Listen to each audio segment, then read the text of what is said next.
మన ఇండియాలో చిన్న పల్లెటూరు నుంచి దాదాపు 150 దేశాలకు ఐటీ సర్వీస్ అందిస్తుందంటే ఇదేమి చిన్న విషయం కాదు. ఈ రోజు ఈ కంపెనీ గూగుల్ ని, మైక్రోసాఫ్ట్ ని చెమటలు పుట్టిస్తుంది. ఆ ఇండియన్ కంపెనీ పేరు జోహో.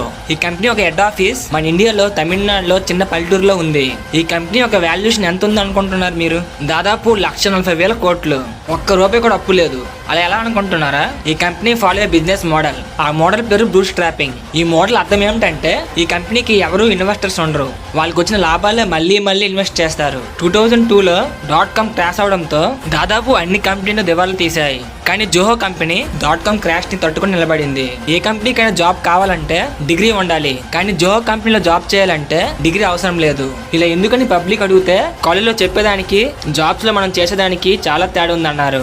అందుకే వీరికి డిగ్రీ అవసరం లేదు. వీళ్ళ కంపెనీలో ఇంటర్, 10th డిగ్రీలో డ్రాప్ అవుట్ అయిన వారు వీళ్ళే మాక్సిమం ఉంటారు. ఈ కంపెనీ ఒక CEO గురించి మీరు తెలుసుకుంటే ఆశ్చర్యపోవాల్సిందే. అతని గురించి నెక్స్ట్ వీడియో తెలుసుకుందాం. ఏదేమైనా చిన్న పల్లెటూరులో చిన్న రూమ్ లో స్టార్ట్ అయిన కంపెనీ ఈ రోజు మల్టీనేషనల్ కంపెనీగా ఎదిగిందంటే ప్రతి ఇండియన్ ప్రౌడ్ గా ఫీల్ అవ్వాల్సిందే. మీకు కానీ మా వీడియో నచ్చినట్లయితే లైక్ చేసి సబ్స్క్రైబ్ చేసుకోండి. డిస్క్రిప్షన్ లో మా ఇన్స్టాగ్రామ్ లింక్ ఉంటుంది, ఫాలో అవ్వండి.